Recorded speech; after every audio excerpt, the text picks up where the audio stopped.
more oxygen, so it burns at a faster rate. The initial effectiveness is likely to be short-lived. So initially, if you open a window, then you will have a push of heat and smoke, but you're also going to have, again, it's going to do that neutral plane thing. It's going to push that stuff out, and then the oxygen is going to come in, and the smoke's going to come out. So you're going to get that neutral plane, and then it's going to start taking off more because it has more oxygen. So the initial, oh, look what we just did. We did something good. We blew out all that heat, smoke, and fire, and then it's not going to last that long. Additional oxygen allows the fire to grow toward flash. All right. What are we doing here? Ventilation needs to be coordinated with fire attack as soon as we can make that happen. Ventilation alone decreases fire spread and increases visibility for a short period of time, okay? It's not a fix. Ventilation and water application are both necessary to bring the fire under control. Once water is applied, ventilation can improve the interior conditions. All right, so we have two firefighters. They look like they are ready to go to work. They've got full PPC. They've got SCBA. They have got a hose line in place. They're both on the same side of the hose line. They are in contact, physical contact with each other, and if you look at the ground, you can tell that that firefighter just opened up the nozzle. So as you get ready to go into these buildings, that's one of the things that you're going to do is once they put the truck into pump and they have water, then they're going to send it your way. What's going to come out first? Air, right? You can only push air so far because your nozzle's closed. So you're going to open up your nozzle outside of the structure, and you're going to set your pattern. Okay, so that's called bleeding the line, getting the air out of the line. Bleed the line, set the pattern, shut it off. Okay? Sometimes you don't set the pattern, but that's only if you have a solid stream nozzle, there aren't as many people who use solid streams as use adjustable. The kind of combination, the ones that can give you the fog all the way to the straight stream. Questions? So when does the hose line melt? When does the hose line what? Melt. Is that really melt? It's hot. It could, but the hose line, typically it's with you or it's traveling behind you and you're going towards the fire. So it doesn't happen often.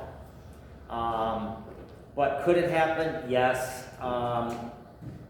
You'll see the hose that we use once we get to that chapter a couple ahead. I'll show you some of the older stuff or some of the not so compliant stuff. It's got a rubber liner and one jacket on it.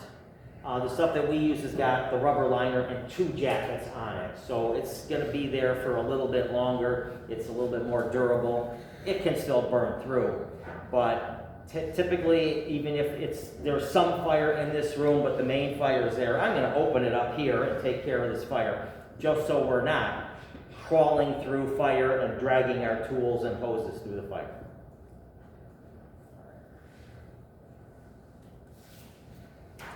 Removing hot air or hot gas and smoke, the heated gases become less dense and escape to areas of lower pressure. So just like the water in a teapot, you turn it on and it doesn't want to stay in there. If it has an opening, it's going to go out the opening. And that's why it's rounded, because that's when the whistle happens. All right, so same thing here. You give it an opening and it will want to come out because it has a higher pressure. Same thing with the balloon. If I put air in a balloon and I'm squeezing it, nothing comes out. What happens if I let up a little bit? Okay, some of the air starts leaking out.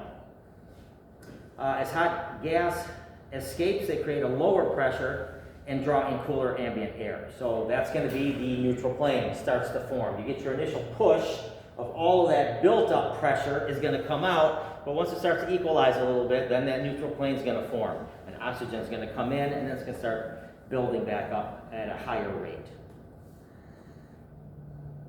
All right, so uncoordinated ventilation can move heat and smoke to uninvolved areas, and so when we talk about the fire travel, what ways does fire move or heat move?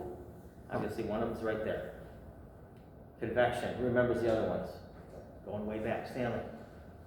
Radiation and Up. conduction. Conduction. Okay, so conduction is intervening heat material that touches. Convection is hot air and gases, and then radiation is heat in waves or rays going. So again, if you're trying to move closer to the campfire, eventually it's going to get to a point where you're not going to go any further. The rays are getting too intense. All right, so this is convection. This is the heated air. So again, we're talking about ventilation.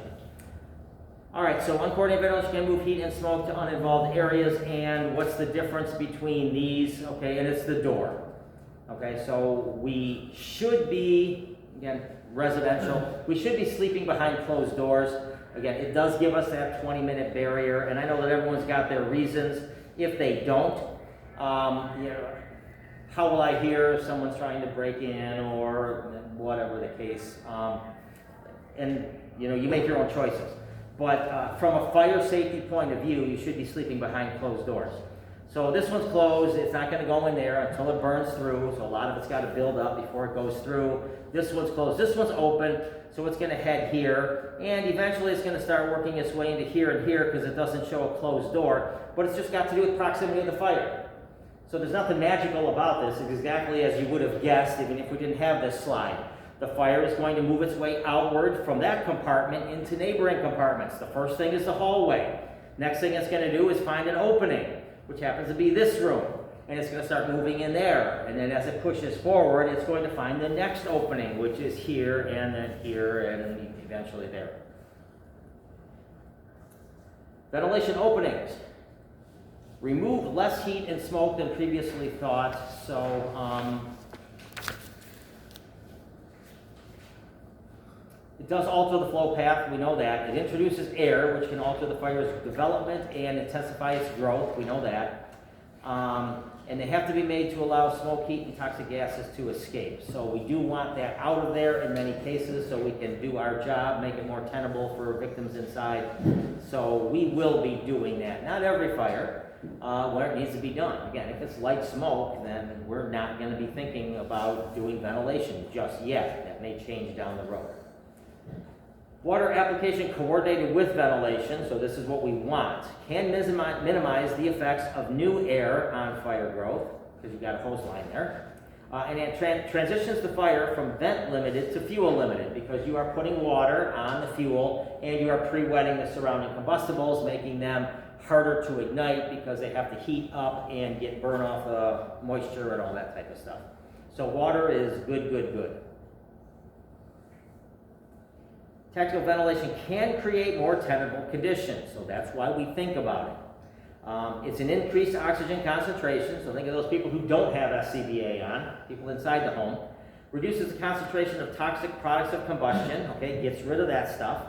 Reduces temperature, heat wants to go out, it's under pressure, and increases visibility. So as all that stuff goes out, you can now start to see a little bit better at lower levels, and it'll eventually work its way up higher if that continues. Once a structure fire has become vent limited, additional ventilation will cause fire growth and spread. So I guess that just makes sense. And ventilation applications for life safety. So here's a victim. Coordinated tactical ventilation can alter the flow path of the way and create tenable egress areas. All right, so this would be like the greatest thing in the world if life were just a cartoon.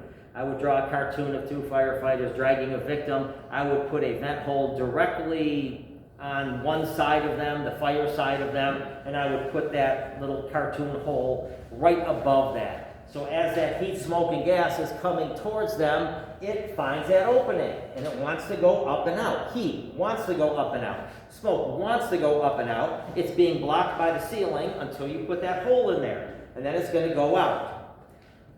But no one can really see through here and see where the victim is and know exactly where to make that vent hole, and you're going to make some great ones and you're going to make some bad ones, and you just try to correct yourself. And there's other times that it's no fault of your own.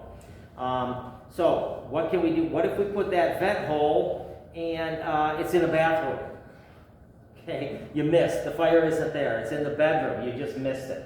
All right, well, what are you going to do? You extend the hole over a little bit? Sure, try that. You got to take out that ceiling, so the stuff that you look at in your bedroom and the bathroom, the drywall, you got to take that out of there. That's done from up above.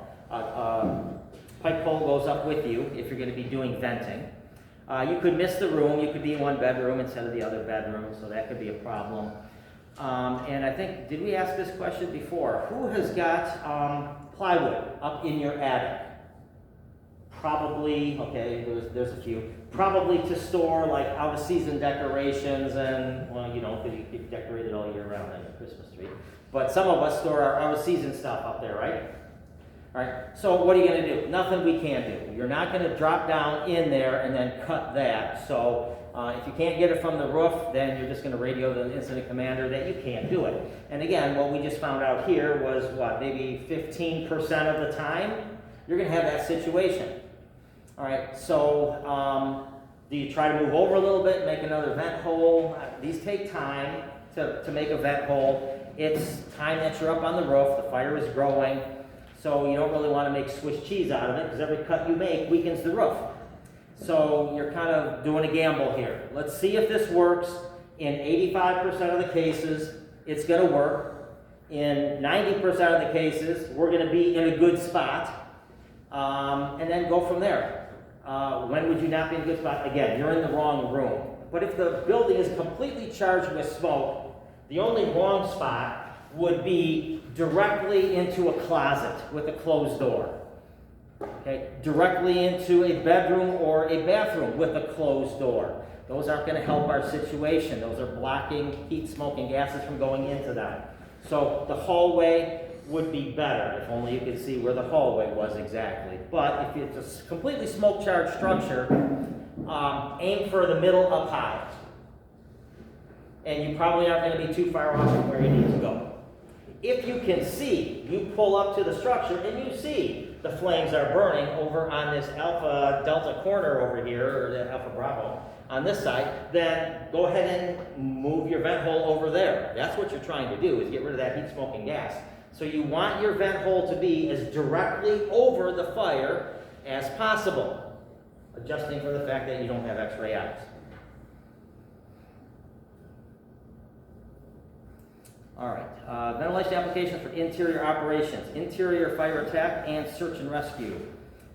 Create areas where firefighters can move and work. Ventilation applications for interior operations.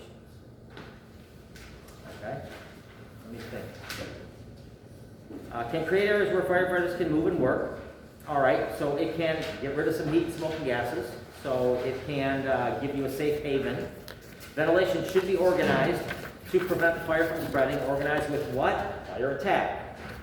Keep fire ventilation limited as long as possible to prevent the fire spread. So that means don't put a vent hole up ahead of your fire attack team. Make sure your fire attack team has got a team. Hose line has been bled and pattern set, and people are in the house before you go ahead and make that, because other than that, it's going to initially open things up and push some heat and smoke out, but now it's got more oxygen, so it's going to start being a tougher fight for those folks on the hose line. So try to hold off.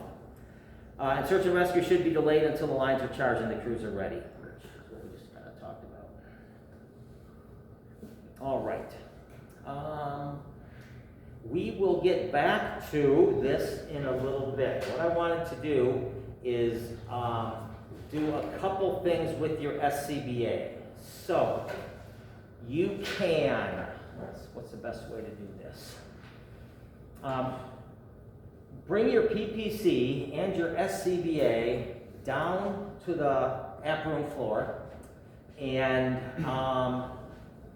make sure that all of the packs, numbers 1 through 30, come down.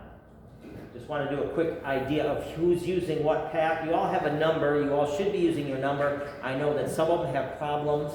I know that our guy who works on packs, one of them or two of them got fixed. Some are still waiting.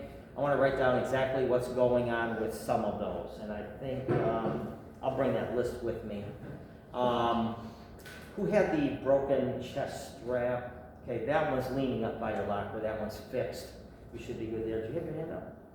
Oh, no. Oh, okay. That one I know is fixed. I fixed that one. And some of the other ones may have gotten fixed because I know the guy who worked on them Friday night, but I also, the guy's working today who's got problems. And I also have a label maker that has got all of your last names on it. So on the hard plastic going around the rubber and the lens, the hard plastic piece up here, the black piece, I'm going to cut off your name and I want you to stick it right there. Okay, easy for you to spot. You don't have to, there's no number on it or anything like that, so that's going to be an easy ID for you. I waited until now because some people had to change masks out. Everyone should be pretty good with their mask. Anyone not? All right, so good, I may give you that to work on. Everyone else, PPC, SCBA, down, grab some cylinders, load them up in there, don't wait for me. And what we'll do is just we'll check and see what's wrong. We'll do a downing exercise out of it, but I want to see what's wrong with any of the packs so I can put those in for repair today. Good, let's head out.